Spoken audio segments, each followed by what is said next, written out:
ನಮಗೆಷ್ಟೇ ನೋವಿದ್ದರೂ ಕೂಡ ಅದನ್ನೆಲ್ಲ ಮರೆಯೋದಕ್ಕೆ ಒಂದಿಷ್ಟು ಸ್ನೇಹವನ್ನು ಬೆಳೆಸ್ತಕ್ಕಂಥದ್ದು, ಯಾವುದೇ ಒಂದು ಜಾತಿಯಲ್ಲಿ ಕೂಡ ತಾರತಮ್ಯವಾರದೆ ಎಲ್ಲರೂ ಕೂಡ ಸಮಾನರು ಅಂತಕ್ಕಂತಹ ಅಭಿಪ್ರಾಯ ಮೂಡಬೇಕು ಅಂತಕ್ಕಂಥದ್ದು ಬಸವಣ್ಣನವರ ಮುಖ್ಯ ಉದ್ದೇಶ ಆಗಿದೆ. ನೀವೀಗ ಕೇಳುತ್ತಿದ್ದೀರಾ ಮಾಹಿತಿ ಖಜಾನೆಯ ಕಾರ್ಯಕ್ರಮಗಳನ್ನು. ಸಾಹಿತ್ಯ ಲೋಕದ ಹಲವು ಕವಿಗಳು ಹಾಗೂ ವಚನಕಾರರನ್ನು ಪರಿಚಯಿಸುವ ಕಾರ್ಯಕ್ರಮ ಸಾಹಿತ್ಯ ಲೋಕದ ದಿಗ್ಗಜರು. ಕೇಳಿ ನಿಮ್ಮ ಮೆಚ್ಚಿನ ಮಾಹಿತಿ ಖಜಾನೆಯಲ್ಲಿ ಸಾಹಿತ್ಯ ಲೋಕದ ದಿಗ್ಗಜರು, ವಿವಿಧ ವಚನಕಾರರು ಹಾಗೂ ಕವಿಗಳನ್ನು ಪರಿಚಯಿಸುವ ವಿಶೇಷ ಮಾಲಿಕೆ. ನೀವು ಕೇಳಿ, ನಿಮ್ಮ ಸ್ನೇಹಿತರಿಗೂ ಕೇಳಿಸಿ ಹಾಗೂ ನಿಮ್ಮ ಅನಿಸಿಕೆ ಅಭಿಪ್ರಾಯಗಳನ್ನು ಕಮೆಂಟ್ ಮುಖಾಂತರ ತಿಳಿಸಬಹುದು. ಇನ್ನು ಯಾರು ಸಬ್ಸ್ಕ್ರೈಬ್ ಮಾಡದೆ ನೋಡ್ತಾ ಇದ್ದೀರಿ, ಈ ಕೂಡಲೇ ಸಬ್ಸ್ಕ್ರೈಬ್ ಮಾಡಿಕೊಳ್ಳಿ. ಬನ್ನಿ ಕೇಳೋಣ ಸಾಹಿತ್ಯ ಲೋಕದ ದಿಗ್ಗಜರು ದಿಗ್ಗಜರು ದಿಗ್ಗಜರು ದಿಗ್ಗಜರು ದಿಗ್ಗಜರು ದಿಗ್ಗಜರು. ಬೆಲ್ ಐಕಾನ್ ಅನ್ನು ಕ್ಲಿಕ್ ಮಾಡುವುದರ ಮೂಲಕ ಸಬ್ಸ್ಕ್ರೈಬ್ ಆಗಿ. ನಮಸ್ಕಾರ ಸ್ನೇಹಿತರೆ, ಮಾಹಿತಿ ಖಜಾನೆಯ ಸಾಹಿತ್ಯ ಲೋಕದ ದಿಗ್ಗಜರು ಕಾರ್ಯಕ್ರಮಕ್ಕೆ ಪ್ರೀತಿಯ ಸ್ವಾಗತ. ಇವತ್ತಿನ ಸಂಚಿಕೆಯಲ್ಲಿ ನಾವು ಪ್ರಮುಖವಾಗಿ ವಚನ ಸಾಹಿತ್ಯದಲ್ಲಿ ತಮ್ಮನ್ನು ತಾವು ತೊಡಗಿಸಿಕೊಂಡು ಜನರ ಮೆಚ್ಚುಗೆಯನ್ನು ಗಳಿಸಿ ಇಹಲೋಕವನ್ನು ತ್ಯಜಿಸಿರ್ತಕ್ಕಂತಹ ಬಸವಣ್ಣನವರನ್ನು ಪರಿಚಯ ಮಾಡಿಕೊಳ್ತಾ ಇದ್ದೀವಿ.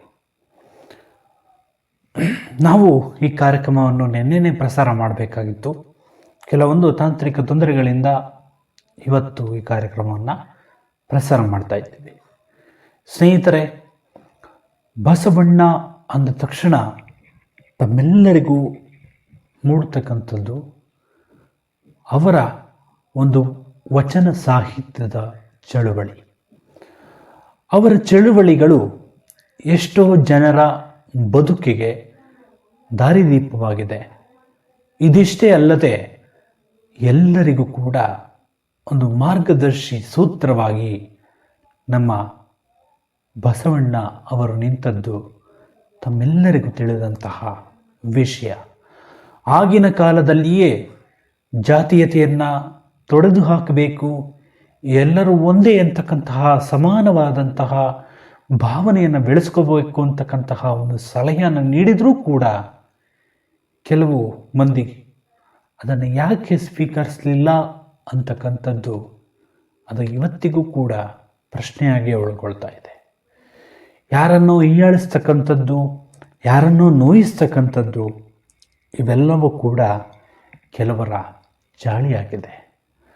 ಅದರ ಮಧ್ಯೆ ಬಸವಣ್ಣ ಅವರ ಬಗ್ಗೆ ಒಂದಿಷ್ಟು ಮಾಹಿತಿಯನ್ನು ತಿಳಿಯುವಂತಹ ಪುಟ್ಟ ಪ್ರಯತ್ನವನ್ನು ಮಾಡೋಣ. ಬನ್ನಿ, ಹೆಚ್ಚು ತಡ ಮಾಡದೆ ಇವತ್ತಿನ ಕಾರ್ಯಕ್ರಮವನ್ನು ಪ್ರಾರಂಭ ಮಾಡೋಣ. ಬಸವಣ್ಣನವರು 1934 ಏಪ್ರಿಲ್ 30 ಅಕ್ಷಯ ತೃತೀಯದ ದಿನ ಬಾಗಲಕೋಟೆ ಜಿಲ್ಲೆಯ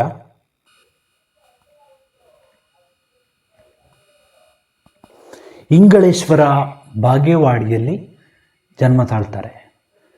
ಇವತ್ತಿಗೂ ಕೂಡ ನಿನ್ನೆ ತಾನೇ ನಾವು ಬಸವಣ್ಣನವರ ಜಯಂತಿಯನ್ನು ಆಚರಣೆ ಮಾಡಿದ್ದೇವೆ. ಇಲ್ಲಿ ಒಂದು ನಮ್ಮ ಪಂಗಡ ಬಸವಣ್ಣನವರನ್ನು ಆರಾಧನೆ ಮಾಡ್ತಕ್ಕಂಥದ್ದು, ಪೂಜಿಸ್ತಕ್ಕಂಥದ್ದು ಒಂದಾದರೆ, ಇನ್ನೂ ಕೆಲವರು ಮೂಢನಂಬಿಕೆಯಿಂದ ಬಸವಣ್ಣನವರನ್ನ ಪೂಜಿಸೋ ಬದಲು ಬಸವ ಅಂತ ಹೇಳಿ ಎತ್ತನ್ನು ಪೂಜೆ ಮಾಡ್ತಕ್ಕಂಥದ್ದು ಅಥವಾ ಕಲ್ಲಿನ ಮೂರ್ತಿಯನ್ನು ಪೂಜೆ ಮಾಡ್ತಕ್ಕಂಥದ್ದು, ಕಲ್ಲು ಬಸವನಿಗೆ ಕೆಲವೊಂದು ಅವರದೇ ಆದಂತಹ ಮೂಢನಂಬಿಕೆಯಲ್ಲಿ ಬದುಕ್ತಾ ಇರ್ತಕ್ಕಂಥದ್ದು ಒಂದು ವಿಶಿಷ್ಟ ಅನಿಸುತ್ತೆ. ಬಸವಣ್ಣನವರು ಇವುಗಳನ್ನೆಲ್ಲ ತೊಡೆದು ಹಾಕಬೇಕು. ಜನರಲ್ಲಿ ಮೂಢನಂಬಿಕೆ, ಜಾತೀಯತೆ ಇವೆಲ್ಲವನ್ನು ಕೂಡ ತೆಗಿಬೇಕು ಅಂತಕ್ಕಂತಹ ಆಶಯವನ್ನು ಇಟ್ಕೊಂಡಂಥವರು ನಮ್ಮ ಬಸವಣ್ಣನವರು. ಈ ಉದ್ದೇಶದಿಂದ ಬಸವನ ಬಾಗೇವಾಡಿಯಲ್ಲಿ ಅನುಭವ ಮಂಟಪವನ್ನು ಮಾಡ್ತಕ್ಕಂಥದ್ದು. ಆ ಅನುಭವ ಮಂಟಪದಲ್ಲಿ ಹಿರಿಯರು ಎಲ್ಲರೂ ಸೇರಿಕೊಂಡು ತಮ್ಮ ವಚನ ಚಳುವಳಿಯನ್ನು ಪ್ರಾರಂಭ ಮಾಡ್ತಕ್ಕಂಥದ್ದು ಇಲ್ಲಿ ಪ್ರಮುಖವಾಗಿ ನಾವು ಗುರುತಿಸ್ಬೋದಂಥ ವಿಷಯ. ಒಂದು ವಿಷಯ ನೆನಪಿಟ್ಕೊಳ್ಳಿ, ನಾನು ಯಾರನ್ನೇ ಆಗಲಿ, ಯಾವ ಒಂದು ಜಾತಿಯನ್ನೇ ಆಗಲಿ ವಿರೋಧಿಸ್ತಾ ಇಲ್ಲ ಅಥವಾ ಹೀಯಾಳಿಸ್ತಾ ಇಲ್ಲ. ಇದನ್ನು ನೀವು ಪ್ರಮುಖವಾಗಿ ಗಮನದಲ್ಲಿಟ್ಕೊಳ್ಳಿ. ನಾವು ಬಸವಣ್ಣನವರು ಏನು ಹೇಳಿದರು, ಅವರ ತತ್ವ ಏನು ಅಂತಕ್ಕಂಥ ವಿಷಯವನ್ನು ಮಾತ್ರವೇ ನಿಮ್ಮ ಮುಂದಿಡುವಂಥ ಪ್ರಯತ್ನವನ್ನು ಮಾಡ್ತಾಯಿದ್ದೀವಿ ಸ್ನೇಹಿತರೆ. ಅವರ ತಂದೆ ಮಾದರಸ ಹಾಗೂ ತಾಯಿ ಮಾದಲಾಂಬಿಕೆ ಅಂತಕ್ಕಂಥವರು. ಇವರು ಪ್ರಮುಖವಾಗಿ ಶೈವ ಸಂಪ್ರದಾಯಕ್ಕೆ ಸೇರಿದವರು. ಬಸವಣ್ಣನವರು ಚಿಕ್ಕಂದಿನಿಂದಲೂ ವೈದಿಕ ಸಂಪ್ರದಾಯಗಳನ್ನು ಪ್ರಶ್ನೆ ಮಾಡ್ತಾ ಇದ್ದರು. ಅಂದರೆ ಕೆಲವೊಂದು ಮೂಢನಂಬಿಕೆಗಳು ಆವಾಗಿನ ಕಾಲದಲ್ಲಿ ಇತ್ತು. ಉದಾಹರಣೆಗೆ ಹೇಳಬೇಕು ಅಂದರೆ, ನಾವು ನೀರಿಡಿಬಾರ್ದು, ಅಂದರೆ ನೀರಿಡಿಯುವಾಗ ನಲ್ಲಿಯನ್ನು ತೊಳಿಬೇಕು ಅಂತಕ್ಕಂತಹ ಒಂದು ಸಂಪ್ರದಾಯ, ಅಥವಾ ಯಾರನ್ನಾದರೂ ಮನೆಯೊಳಗಡೆ ಕರ್ಕೋಬೇಕು ಅಥವಾ ಮನೆ ಒಳಗಡೆ ಬಿಡಬೇಕು ಅಂದರೆ ಅವರ ಜಾತಿಯನ್ನು ಕೇಳಬೇಕು ಅಂತಕ್ಕಂಥ ಸಂಪ್ರದಾಯ. ಇದಿಷ್ಟೇ ಅಲ್ಲದೆ ಕೆಲವೊಂದು ಮೂಢನಂಬಿಕೆಗಳು, ಬಾಲ್ಯ ವಿವಾಹ, ಹಾಗೆ ಇನ್ನಿತರ ಹಲವು ನಿದರ್ಶನಗಳನ್ನು ನೀವೆಲ್ಲರೂ ಕೂಡ ಇತಿಹಾಸಗಳಲ್ಲಿ, ಸಮಾಜದಲ್ಲಿ ಓದಿರ್ತೀರಿ. ಹಾಗಾಗಿ ಅದರ ಬಗ್ಗೆ ಹೆಚ್ಚು ಮಾತನಾಡೋದು ಬೇಡ ಅನಿಸುತ್ತೆ. ಆದರೂ ಕೂಡ ಇಂತಹ ಅನಿಷ್ಟ ಸಂಪ್ರದಾಯಗಳು ಇವತ್ತಿಗೂ ಕೂಡ ಕೆಲವು ಕಡೆ ಜೀವಂತವಾಗಿದೆ. ಹಾಗಾದರೆ ಕಾನೂನು ಇಲ್ವಾ ಅಂತ ನೀವು ಕೇಳ್ಬೋದು. ಆದರೆ ಕಾನೂನು ಇದ್ದರೂ ಕೂಡ ಅದು ಒಳಗೆ ನಡೀತಾನೆ ಇದೆ ಸ್ನೇಹಿತರೆ. ಇವತ್ತಿಗೂ ಕೂಡ ಬಾಲ್ಯ ವಿವಾಹ ಅಂತಕ್ಕಂಥದ್ದು ಕೆಲವು ಕಡೆ ನಡೀತಾ ಇದೆ. ನಡೆದರೂ ಕೂಡ ಅದು ಯಾರಿಗೂ ತಿಳಿತಾನೆ ಇಲ್ಲ ಸ್ನೇಹಿತರೆ. ಇನ್ನು ಆಗಿನ ಕಾಲದಲ್ಲಿ ಶಾಲಾ ಕಾಲೇಜುಗಳು ಏನು ಇರಲಿಲ್ಲ, ಗುರುಕುಲ ಅಂತಕ್ಕಂಥದ್ದಿತ್ತು. ಅಲ್ಲಿ ಉಪನಯನ ಮಾಡ್ತಕ್ಕಂಥದ್ದು ಒಂದು ಪ್ರಮುಖ ಸಂಪ್ರದಾಯ ಆಗಿತ್ತು. ಅದು ಹೇಗೆ ಅಂದರೆ, ಗುರುಗಳ ಹತ್ರ ಕರ್ಕೊಂಡೋಗಿ ಅವ್ರನ್ನ ಬಿಡ್ತಕ್ಕಂಥದ್ದು. ಇದೇ ರೀತಿ ಬಸವಣ್ಣನವರಿಗೂ ಕೂಡ ಉಪನಯನ ನಡೀತಾ ಇತ್ತು. ಆ ಸಂದರ್ಭದಲ್ಲಿ ಕ್ರಾಂತಿಕಾರಿ ಹೆಜ್ಜೆಯನ್ನು ಇಡ್ತಕ್ಕಂತಹ ಬಸವಣ್ಣನವರು ತಮ್ಮ ಸಹೋದರಿಗೂ ಕೂಡ ಉಪನಯನ ಮಾಡಬೇಕು ಅಂತಕ್ಕಂತಹ ಕ್ರಾಂತಿಕಾರಿ ನಿರ್ಧಾರವನ್ನು ಚಿಕ್ಕ ವಯಸ್ಸಿನಲ್ಲಿಯೇ ತಾಳ್ತಕ್ಕಂಥದ್ದು ಮತ್ತು ಪ್ರಮುಖವಾಗಿ ಗುರುತಿಸುವುದಂಥ ವಿಷಯ. ಆವಾಗಿನ ಕಾಲದಲ್ಲೂ ಅಷ್ಟೇ ಹೆಣ್ಣುಮಕ್ಕಳು ಕೇವಲ ಮನೆಯಲ್ಲಿರಬೇಕು, ಅಡಿಗೆ ಮನೆಯ ಕೆಲಸವನ್ನು ಮಾತ್ರವೇ ಮಾಡಬೇಕು ಅಂತಕ್ಕಂತಹ ಒಂದು ಸಂಪ್ರದಾಯ ಆಗಲೂ ಇತ್ತು, ಇವಾಗಲೂ ಕೂಡ ಕೆಲವು ಕಡೆ ಇದೆ. ಆದರೆ ಅದು ಬೆಳಕಿಗೆ ಬಂದಿಲ್ಲ ಅಷ್ಟೇ. ಕೇವಲ ಹೆಣ್ಣು ಅಂದ ತಕ್ಷಣ ಆಕೆ ಮಕ್ಕಳನ್ನ ಹೆರಬೇಕು, ಮನೆಯಲ್ಲಿ ಬೇಯಿಸಾಕಬೇಕು ಅಂತಕ್ಕಂತಹ ಒಂದು ನಿರ್ಧಾರ ಕೆಲವ್ರದ್ದಾಗಿದೆ. ಇವತ್ತಿಗೂ ಕೂಡ ಕೆಲವರಲ್ಲಿ ಆ ಮನಸ್ಥಿತಿ ಇದೆ.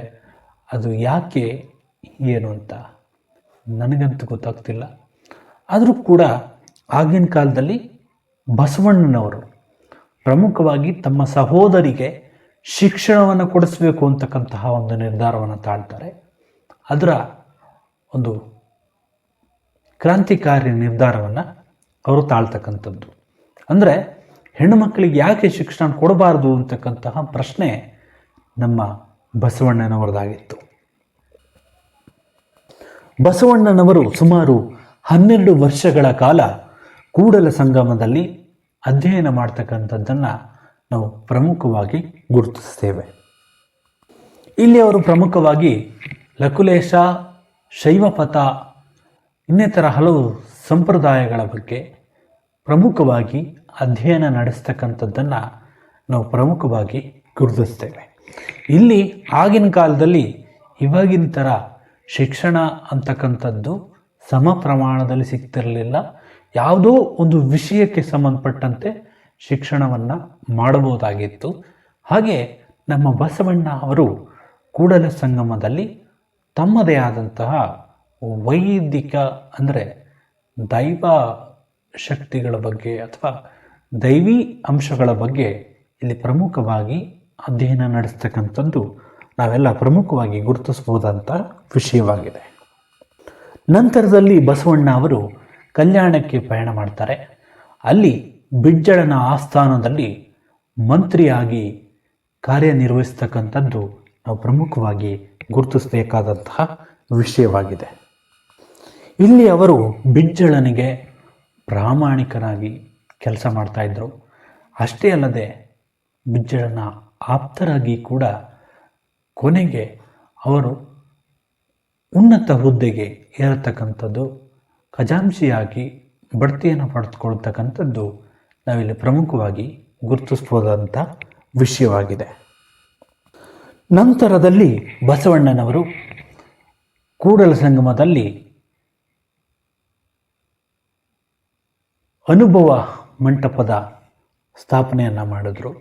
ಅಂದರೆ ಇದು ಸಾಮಾಜಿಕ ಚರ್ಚಾ ವೇದಿಕೆಯಾಗಿ ರೂಪುಗೊಂಡಂಥದ್ದು ಪ್ರಮುಖವಾಗಿ ನಾವು ಗುರುತಿಸಬಹುದಾದಂತಹ ವಿಷಯವಾಗಿದೆ. ಇಲ್ಲಿ ಹಲವಾರು ವಿಷಯಗಳ ಬಗ್ಗೆ ಚರ್ಚೆ, ಹಾಗೆ ಮೂಢನಂಬಿಕೆಗಳ ಬಗ್ಗೆ ಒಂದು ಸಮಗ್ರವಾದ ಚಿತ್ರಣವನ್ನು ನೀಡ್ತಕ್ಕಂತಹ ಕಾರ್ಯವನ್ನು ಇಲ್ಲಿ ಮಾಡ್ತಾ ಇದ್ದರು. ಹಲವಾರು ವಚನಕಾರರು ಒಂದೆಡೆ ಸೇರಿ ತಮ್ಮ ಅನುಭವಗಳನ್ನು ಹಂಚಿಕೊಳ್ಳೋದಕ್ಕೆ ಇದೊಂದು ಸಾಮಾಜಿಕ ವೇದಿಕೆಯಾಗಿತ್ತು. ಇದು ಪ್ರಮುಖವಾಗಿ ಎಲ್ಲ ಜಾತಿಯವರಿಗೂ ಎಲ್ಲ ಲಿಂಗದವರಿಗೂ ಮುಕ್ತವಾಗಿತ್ತು. ಜಾತೀಯತೆ, ಕಂದಾಚಾರ, ಜಾತಿ ತಾರತಮ್ಯ ಇವೆಲ್ಲವನ್ನು ಕೂಡ ಪ್ರಮುಖವಾಗಿ ಬಸವಣ್ಣನವರು ವಿರೋಧಿಸಿದ್ದನ್ನು ನಾವು ಪ್ರಮುಖವಾಗಿ ಇಲ್ಲಿ ಗುರುತಿಸ್ತೇವೆ. ಹಾಗಾಗಿ ಈ ಸಂಚಿಕೆಯಲ್ಲಿ ನಾನು ಹೆಚ್ಚಾಗಿ ಜಾತೀಯತೆ, ತಾರತಮ್ಯ, ಜಾತಿ ತಾರತಮ್ಯ, ಲಿಂಗ ಅಸಮಾನತೆ ಇದ್ರ ಬಗ್ಗೆ ಎಲ್ಲ ಮಾತಾಡಬೇಕಾಗ್ತಾ ಇದೆ. ಸ್ನೇಹಿತರೆ, ನಮಗೆಲ್ಲರಿಗೂ ಕೂಡ ಒಂದು ಕಾಡುತ್ತೆ. ಯಾರೋ ಅಪಘಾತದಲ್ಲಿದ್ದಾರೆ, ಏನೋ ಒಂದು ಸಮಸ್ಯೆ ಆಗಿದೆ ಅಂದ ತಕ್ಷಣ ಅವ್ರಿಗೆ ರಕ್ತ ಬೇಕಾಗಿರುತ್ತೆ. ಆ ರಕ್ತ ಬೇಕಾದಂಥ ಸಂದರ್ಭದಲ್ಲಿ ನಾವು ಅವ್ರನ್ನ ಪ್ರಶ್ನೆ ಮಾಡೋಕ್ಕಾಗುತ್ತಾ? ನೀವು ಯಾವ ಜಾತಿಯವರು ಅಂತಕ್ಕಂಥ ಪ್ರಶ್ನೆಯನ್ನು ಕೇಳೋಕ್ಕಾಗುತ್ತಾ? ನಿಮಗೆ ಆವಾಗ ಜಾತಿ ಮುಖ್ಯನಾ, ನಿಮ್ಮ ಜೀವ ಉಳಿಯೋದು ಮುಖ್ಯನಾ ಅಂತ ನೀವೇ ಒಂದು ಕ್ಷಣ ಯೋಚನೆ ಮಾಡಿ ನೋಡಿ. ಯಾಕಂದರೆ ಈಗಿನ ಕಾಲದಲ್ಲಿ ಅಪಘಾತಗಳು, ರಸ್ತೆ ಅಪಘಾತಗಳು, ಇನ್ನಿತರ ಹಲವು ಸವಾಲುಗಳು ಎದುರಾಗ್ತಿರ್ತಕ್ಕಂಥದ್ದನ್ನು ನಾವು ಪ್ರಮುಖವಾಗಿ ಗುರುತಿಸ್ತೇವೆ. ಆಗ ಯಾರಾದರೂ ಅವರ ಗುಂಪಿನ ರಕ್ತವನ್ನು ಕೊಟ್ಟರೆ ಸಾಕಲ್ಲ ಅಂತ ನಾವು ಯೋಚನೆ ಮಾಡ್ತೇವೆ ಹೊರತು ಯಾವ ಜಾತಿ, ನಮ್ಮ ಜಾತಿಯವರೇ ಆಗಬೇಕು ಅಂತಕ್ಕಂತಹ ಒಂದು ಯೋಚನೆಯನ್ನು ನಾವು ಮಾಡೋದಿಲ್ಲ ಅಲ್ವಾ ಸ್ನೇಹಿತರೆ? ಹಾಗೆ ಸಮಾಜದಲ್ಲಿ ಎಷ್ಟೋ ಜನ ಸವಾಲಿನಿಂದ ಬದುಕ್ತಿರ್ತಾರೆ, ಒಂದೊತ್ತು ಕೂಳಿಲ್ಲದೆ ಜೀವನ ಮಾಡ್ತಿರ್ತಾರೆ. ಅಂಥವರಿಗೆಲ್ಲ ಒಂದಿಷ್ಟು ಅನ್ನ ಪ್ರಸಾದವನ್ನು ನೀಡಿ ಅವರ ಜೀವನವನ್ನು ಸುಗಮವಾಗಿಸ್ತಕ್ಕಂಥದ್ದು.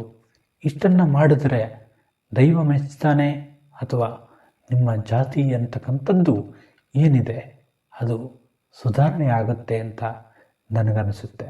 ಯಾಕಂದರೆ ಕಷ್ಟದಲ್ಲಿದ್ದಾಗ ಸಹಾಯ ಮಾಡಿದವರೇ ನಿಜವಾಗ್ಲೂ ಒಬ್ಬ ಅತ್ಯುತ್ತಮ ಮನುಷ್ಯ ಅಂತಕ್ಕಂಥ ಅಭಿಪ್ರಾಯ ನಂದಾಗಿದೆ ಸ್ನೇಹಿತರೆ. ಇವರು ಪ್ರಮುಖವಾಗಿ ಅಂತರ್ಜಾತಿ ವಿವಾಹ, ಸಹಭೋಜನವನ್ನು ಪ್ರೋತ್ಸಾಹ ಮಾಡ್ತಾಯಿದ್ರು. ಇವಾಗಲೂ ಕೂಡ ಕೆಲವು ಕಡೆ ಇದೆ. ಅಂದರೆ ಅಂತರ್ಜಾತಿ ವಿವಾಹ ಆಗ್ತಕ್ಕಂಥದ್ದು, ಅಂತರ್ಜಾತಿ ಸಹಭೋಜನ, ಎಲ್ಲರೂ ಒಟ್ಟಿಗೆ ಕೂತ್ಕೊಂಡು ಊಟ ಮಾಡ್ತಕ್ಕಂಥದ್ದು, ಇವೆಲ್ಲವೂ ಕೂಡ ಒಂದು ಒಳ್ಳೆಯ ಸಂಪ್ರದಾಯ ಅಂತ ಅನಿಸುತ್ತೆ ನನಗೆ. ಯಾಕಂದರೆ ಎಲ್ಲರೂ ಕೂಡಿ ಬದುಕಿದಾಗ ಮಾತ್ರ ಸಮಾಜದಲ್ಲಿ ಶಾಂತಿಯ ವಾತಾವರಣ ಅಷ್ಟೇ ಅಲ್ಲದೆ ಒಂದಿಷ್ಟು ಆತ್ಮೀಯತೆ ಅನ್ನೋದು ಬೆಳೆಯೋದಕ್ಕೆ ಸಾಧ್ಯ. ಯಾರೂ ಕೂಡ ಒಂಟಿಯಾಗಿ ಬದುಕೋದಕ್ಕೆ ಯಾರೂ ಕೂಡ ಇಷ್ಟಪಡೋದಿಲ್ಲ ಅಲ್ವಾ? ಹಾಗೆ ಇನ್ನು ಮದುವೆ ವಿಷಯಕ್ಕೆ ಬಂದಾಗ ಅವರವರ ಒಂದಷ್ಟು ಸಂಪ್ರದಾಯಗಳಿರುತ್ತೆ. ಆದರೂ ಕೂಡ ಹೆಣ್ಣು ಸಿಗದೇ ಇರುವ ಈ ಕಾಲದಲ್ಲಿ ಅಂತರ್ಜಾತಿ ವಿವಾಹಕ್ಕೆ ಪ್ರೋತ್ಸಾಹ ನೀಡ್ತಕ್ಕಂಥದ್ದು ಏನು ದೊಡ್ಡ ತಪ್ಪಲ್ಲ. ಆ ಮದುವೆ ಆಗದಾಗ ಆ ಹೆಣ್ಣು ಗಂಡು ಹೇಗೆ ಜೀವನ ಮಾಡ್ತಾರೆ, ಹೇಗೆ ಬದುಕ್ತಾರೆ, ಹೇಗೆ ಜೊತೆಗೂಡ್ತಾರೆ ಅನ್ನೋದು ಬಹಳ ಮುಖ್ಯ ಆಗುತ್ತೆ. ಇವತ್ತಿನ ಕಾಲದಲ್ಲಿ ಜಾತೀಯತೆಗಿಂತ ಒಂದು ಒಳ್ಳೆಯ ಮನಸ್ಸಿರುವಂತಹ ವ್ಯಕ್ತಿ ಜೊತೆಗೂಡಿ ಬದುಕಿದಾಗ ಮಾತ್ರ ಹೆಣ್ಣಿಗೆ ಒಂದಿಷ್ಟು ಗೌರವ ಇರುತ್ತೆ. ಅಷ್ಟೇ ಅಲ್ಲದೆ ಹೆಣ್ಣಿಗೆ ಒಂದು ರಕ್ಷಣೆ ಇರುತ್ತೆ ಅಂತಕ್ಕಂಥದ್ದು ನನ್ನ ಒಂದು ಅಭಿಪ್ರಾಯ ಆಗಿದೆ. ಇನ್ನು ಮುಖ್ಯವಾಗಿ ಬಸವಣ್ಣ ಹೇಳ್ತಕ್ಕಂಥದ್ದು ಕಾಯಕವೇ ಕೈಲಾಸ ಅಂತಕ್ಕಂಥದ್ದು. ಪ್ರತಿಯೊಬ್ಬರಿಗೂ ಕೂಡ ದುಡಿಮೆ ಅನ್ನೋದು ಬಹಳ ಮುಖ್ಯ ಆಗುತ್ತೆ. ದುಡಿದು ಬದುಕಿದ್ರೆ ಮಾತ್ರವೇ ಈ ಜಾತಿ ಇನ್ನಿತರ ಹಲವು ಅಂಶಗಳು ನಮ್ಮೆಲ್ಲರನ್ನ ಕಾಪಾಡ್ತಕ್ಕಂಥದ್ದು. ಅವರವರ ನಂಬಿಕೆಯ ಒಂದಿಷ್ಟು ದೇವರುಗಳು ಎಲ್ರಿಗೂ ಕೂಡ ಇರುತ್ತೆ. ಆ ದೇವರುಗಳಿಗೆ ಅನ್ಯಾಯ ಆಗಬಾರ್ದು. ಅಷ್ಟೇ ಅಲ್ಲದೆ ಸಮಾಜದಲ್ಲಿ ಶಾಂತಿ ನೆಲೆಸಬೇಕು ಅಂದರೆ ಪ್ರತಿಯೊಬ್ಬರು ಕೂಡ ಪ್ರತಿಯೊಬ್ಬರನ್ನು ಗೌರವಿಸಬೇಕಾಗುತ್ತೆ. ಅವರು ಹಾಗೆ ಅವರು ಹೀಗೆ ಅಂತ ಹೀಯಾಳಿಸೋ ಬದಲು ತಮ್ಮ ತಮ್ಮ ಬದುಕನ್ನು ಕಟ್ಕೊಳ್ಳೋದಕ್ಕೆ ಒಂದಿಷ್ಟು ಕಾಯಕವನ್ನು ಮಾಡ್ತಕ್ಕಂಥದ್ದು ಇಲ್ಲಿ ಬಹಳ ಮುಖ್ಯ ಅಂತಕ್ಕಂಥದ್ದು ಬಸವಣ್ಣನವರ ಮತ್ತೊಂದು ಅಭಿಪ್ರಾಯ ಆಗಿತ್ತು. ಇನ್ನು ಪ್ರಮುಖವಾಗಿ ಅಂತರ್ಜಾತೀಯ ವಿವಾಹವನ್ನು ಅವರೇ ನೆರವೇರಿಸ್ತಕ್ಕಂಥದ್ದು ಪ್ರಮುಖವಾದಂತಹ ಕ್ರಾಂತಿಕಾರಿ ನಡೆ ಅಂತಲೇ ಹೇಳ್ಬೋದು. ಬಸವಣ್ಣನವರು ಪ್ರೋತ್ಸಾಹ ನೀಡಿದ್ದಷ್ಟೇ ಅಲ್ಲದೆ ಅವರೇ ಆ ಮದುವೆಯನ್ನು ನೆರವೇರಿಸ್ತಕ್ಕಂಥದ್ದು, ಇನ್ನು ಪ್ರಾಣಿ ಬಲಿಯನ್ನು ವಿರೋಧಿಸ್ತಕ್ಕಂಥದ್ದು ಇವರ ಪ್ರಮುಖ ಗುರಿಯಾಗಿತ್ತು. ಅಂದರೆ ಜೀವನದಲ್ಲಿ ಏನೇ ನೋವುಗಳಿದ್ರೂ ಕೂಡ ಅದು ಕೆಲವು ಕ್ಷಣ ಮಾತ್ರ ಅಂತಕ್ಕಂಥದಕ್ಕೆ ಇವರು ಒಂದು ನಿದರ್ಶನ ಅಂತಲೇ ಹೇಳ್ಬೋದು.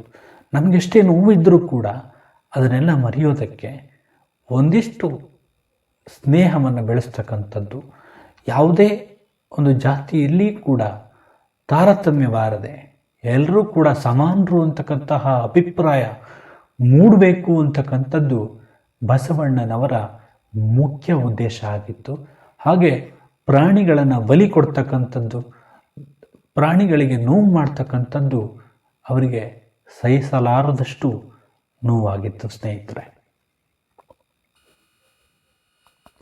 ಇನ್ನು ವಚನ ಸಾಹಿತ್ಯವನ್ನು ಗಮನಿಸಿದಾಗ ಇವರು ಪ್ರಮುಖವಾಗಿ ಕನ್ನಡದಲ್ಲಿ ಸರಳ ನುಡಿಯಲ್ಲಿ ವಚನಗಳನ್ನು ರಚನೆ ಮಾಡಿದ್ದು ಪ್ರಮುಖವಾದಂತಹ ವಿಷಯ ಅಂತಲೇ ಹೇಳ್ಬೋದು. ಇದಿಷ್ಟೇ ಅಲ್ಲದೆ ಅವರ ಆ ವಚನಗಳಲ್ಲಿ ಧಾರ್ಮಿಕವಾಗಿರ್ಬೋದು, ಸಾಮಾಜಿಕವಾಗಿರ್ಬೋದು, ತಾತ್ವಿಕವಾಗಿರ್ಬೋದು, ತಮ್ಮೆಲ್ಲ ಭಾವನೆಗಳನ್ನು ಆ ವಚನಗಳ ಮೂಲಕ ಹೊರಬಿಚ್ಚಿಟ್ಟಿರ್ತಕ್ಕಂಥದ್ದು ಪ್ರಮುಖವಾದಂತಹ ವಿಷಯ ಅಂತಲೇ ನಾವಿಲ್ಲಿ ಹೇಳ್ಬೋದು ಸ್ನೇಹಿತರೆ. ಅವರ ವಚನಗಳಲ್ಲಿ ಪ್ರಮುಖವಾಗಿ ಜನರಿಗೆ ಅರ್ಥ ಆಗ್ತಕ್ಕಂತಹ ಭಾಷೆಯನ್ನು ಬಳಸಿದ್ದಾರೆ. ಇದಿಷ್ಟೇ ಅಲ್ಲದೆ ಕೂಡಲ ಸಂಗಮ ದೇವ ಅಂತಕ್ಕಂತಹ ಅಂಕಿತದೊಂದಿಗೆ ಬಸವಣ್ಣನವರ ಎಲ್ಲ ವಚನಗಳು ಪೂರ್ಣಗೊಳ್ತಕ್ಕಂಥದ್ದನ್ನು ನಾವು ಪ್ರಮುಖವಾಗಿ ಗುರುತಿಸ್ತೇವೆ. ಅವುಗಳಲ್ಲಿ ಪ್ರಮುಖವಾದ ವಚನ ಅಂದರೆ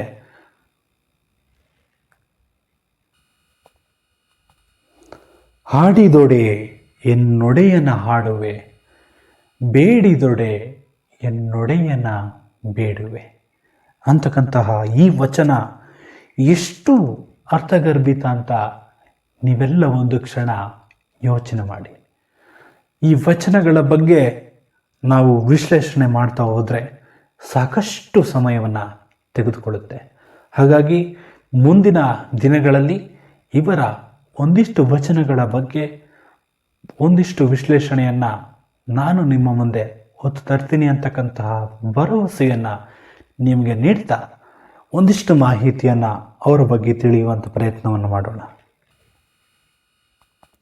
ಇದು ಆಗಿನ ಕಾಲದಲ್ಲಿ ಈ ಅಂತರ್ಜಾತಿ ವಿವಾಹ ಇರಬಹುದು ಅಥವಾ ಇನ್ನಿತರ ಹಲವು ಇವರ ಕ್ರಾಂತಿಕಾರಿ ನಡೆಗಳು ಕೆಲವು ರಾಜಕಾರಣಿಗಳಿಗೆ, ಕೆಲವೊಂದು ಸಂಪ್ರದಾಯವಾದಿಗಳಿಗೆ ಇಷ್ಟ ಆಗಲಿಲ್ಲ.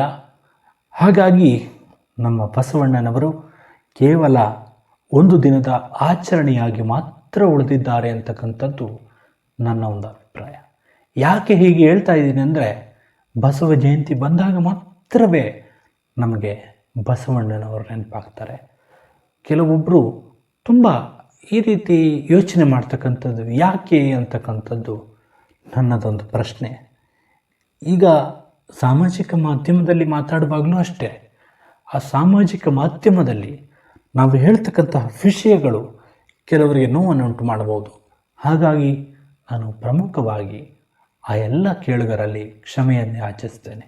ಯಾಕಂದರೆ ನಮಗೂ ಕೂಡ ನೋವಿದೆ, ನಲಿವಿದೆ, ಎಲ್ಲವೂ ಕೂಡ ಇದೆ. ಆದರೂ ಕೂಡ ಸಾಕಷ್ಟು ಜನರು ತಮ್ಮ ಒಂದು ಜಾತೀಯತೆಯನ್ನು ಮುಂದಿಟ್ಕೊಂಡು ನೋವುಂಟು ಮಾಡ್ತಕ್ಕಂಥದ್ದು, ಹೀಯಾಳಿಸಿ ಮಾತನಾಡ್ತಕ್ಕಂಥದ್ದು ಇವೆಲ್ಲವೂ ಕೂಡ ಪ್ರತಿನಿತ್ಯವೂ ನಡೀತಾ ಇದೆ. ಇದು ಯಾಕೆ ಅಂತಕ್ಕಂಥದ್ದು ಕೇವಲ ಪ್ರಶ್ನೆಯಾಗಿದೆ. ಇನ್ನು ಪ್ರಮುಖವಾಗಿ ಈ ಎಲ್ಲ ಅಂಶಗಳ ಬಗ್ಗೆ ನಾವು ಗಮನವಹಿಸೋದು ಯಾವಾಗ ಅಂತಕ್ಕಂಥದ್ದು ಒಂದು ಪ್ರಶ್ನೆ ಮಾತ್ರ. ಇನ್ನು ಇವರು ಹಾಕಿಕೊಟ್ಟ ಆ ಅನುಭವ ಮಂಟಪ ಅಂತಕ್ಕಂಥದ್ದು ಮೊದಲ ಪ್ರಜಾಪ್ರಭುತ್ವದ ಒಂದು ಹೆಜ್ಜೆ ಅಂತಲೇ ಹೇಳ್ಬೋದು. ಹಲವಾರು ಜನರು ಸೇರಿಕೊಂಡು ತಮ್ಮ ಒಳ್ಳೆಯ ಆಲೋಚನೆಯನ್ನು ಜನರಿಗೆ ತಿಳಿಸ್ತಕ್ಕಂಥದ್ದು, ತಮ್ಮ ಬರಹಗಳ ಮೂಲಕ ತಿಳಿಸ್ತಕ್ಕಂಥದ್ದು, ಚರ್ಚೆಗಳನ್ನು ಆಯೋಜನೆ ಮಾಡ್ತಕ್ಕಂಥದ್ದು ಇವೆಲ್ಲವೂ ಕೂಡ ಬಸವಣ್ಣನವರ ಈ ಅನುಭವ ಮಂಟಪದಲ್ಲಿ ದಿನನಿತ್ಯ ನಡೀತಾ ಇದ್ದಂತಹ ಪ್ರಮುಖ ಒಂದು ಸಂಗತಿ ಅಂತಲೇ ಹೇಳ್ಬೋದು. ಎಲ್ಲ ಸಮಾನ ಮನಸ್ಕರು ಒಟ್ಟುಗೂಡಿ ತಮ್ಮ ಆಲೋಚನೆಗಳನ್ನು ಒಬ್ಬರಿಂದೊಬ್ಬರಿಗೆ ಹೇಳಿಕೊಳ್ಳೋದಕ್ಕೆ ಇದು ಒಂದು ಸಾಮಾಜಿಕ ವೇದಿಕೆಯಾಗಿದ್ದದ್ದು. ಅಷ್ಟೇ ಅಲ್ಲದೆ ಏನೇ ಸವಾಲುಗಳು ಬಂದರೂ ಕೂಡ ಅದನ್ನು ಹೇಗೆ ಎದುರಿಸಬೇಕು ಅಂತಕ್ಕಂತಹ ಸಲಹೆಯನ್ನು ಪಡೆಯಲು ಕೂಡ ಈ ಅನುಭವ ಮಂಟಪ ಅಂತಕ್ಕಂಥದ್ದು ಸಹಾಯ ಮಾಡ್ತಾ ಇತ್ತು ಅಲ್ವಾ ಸ್ನೇಹಿತರೆ? ಇನ್ನು ಇಲ್ಲಿ ವೈಯಕ್ತಿಕ ಜೀವನದ ಬಗ್ಗೆ ಅಷ್ಟಾಗಿ ಏನು ಮಾತನಾಡೋದು ಬೇಡ ಅಂತಕ್ಕಂಥದ್ದು ನನ್ನ ಒಂದು ನಿರ್ಧಾರ ಆಗಿದೆ.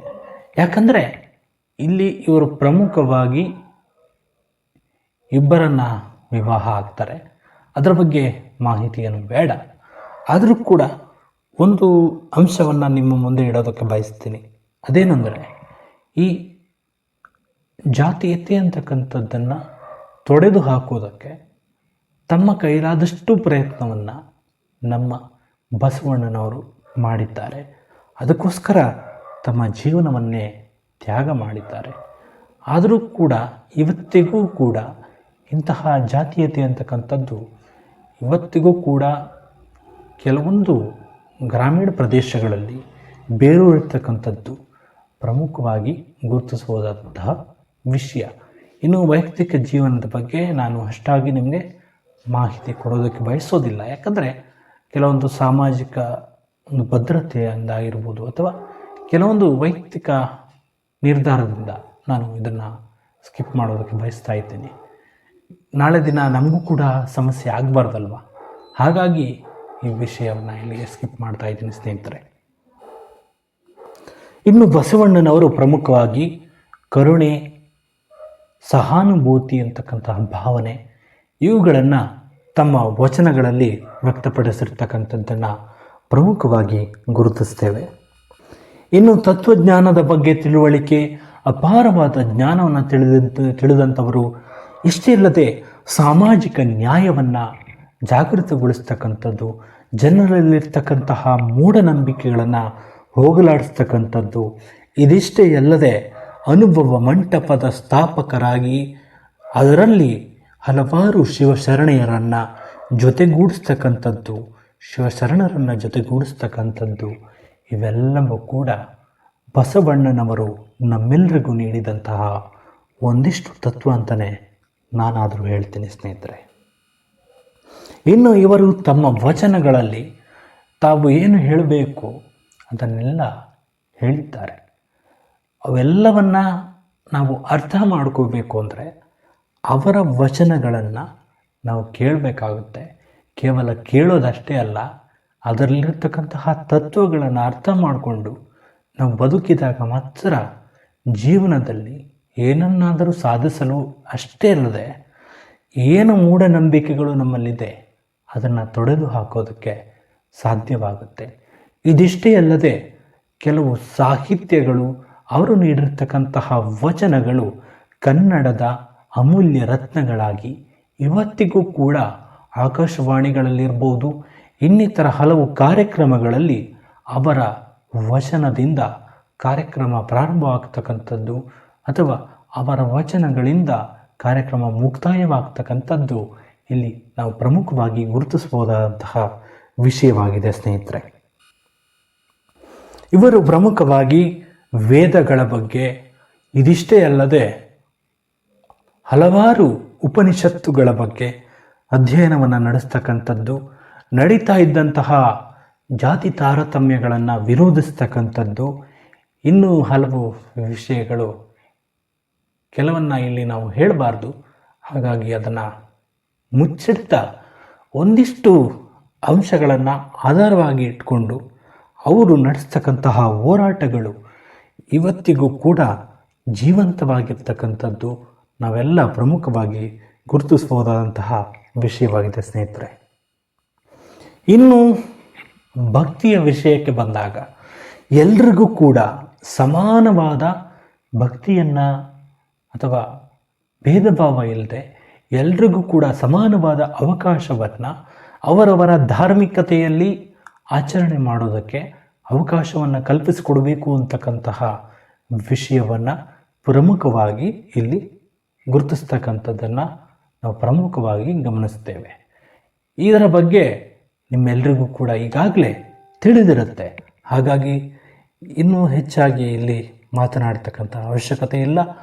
ಎಲ್ಲರೂ ಕೂಡ ಸಮಾನವಾಗಿರಬೇಕು. ಸಮಾನತೆಯ ತತ್ವವನ್ನು ಬೋಧಿಸಿದಂಥವರು ನಮ್ಮ ಬಸವಣ್ಣನವರು. ಇವರು ಪ್ರಮುಖವಾಗಿ 1167ರಲ್ಲಿ ಲಿಂಗೈಕ್ಯರಾಗ್ತಾರೆ, ಇಹಲೋಕವನ್ನು ತ್ಯಜಿಸಿ ಹೋಗ್ತಾರೆ.